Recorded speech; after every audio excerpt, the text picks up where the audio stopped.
reason that so many of us as Christians are never going to grow in Christ is because we're always going to do for Christ what we've always done for him.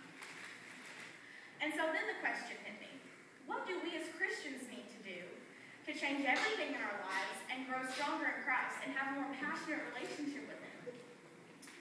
When I was reading my Bible one night, I found my answer, and it's trust. Trust changes everything. You know, even though we pray the sinner's prayer and invite God into our lives, that's still different from telling him, I give you everything and I trust you with my life in every aspect of it. And so many times, whenever we pray that, we don't really mean that we want God to come in and that we want him to change everything and rearrange all the plans that we have for ourselves. Because that's scary. But surrendering our lives to God is the first step in trusting God. Jeremiah 29:11 says, "For I know the plans I have for you, declares the Lord, plans to prosper you and not to harm you, plans to give you a hope and a future." Knowing that God has a plan for your life makes it a little bit easier to surrender our lives because we know that he's in control. Even though it seems really scary to let someone else take control of your life, he's not just going to come into your life and rearrange all your plans and turn everything upside down and then hand it back to you and say, okay, here's your new life, now you can deal with it. That's not what he's going to do because he loves us so much. God has control over everything, including our thoughts and our emotions. So he's going to make us okay with the changes that he makes because he loves us so much. He's such a loving God. Which brings me to the second step in learning to trust God, accepting that God is in control. Giving God control over your life will change everything. Proverbs 3:5 and 6 says, "Trust in the Lord with all your heart and lean not on your own understanding.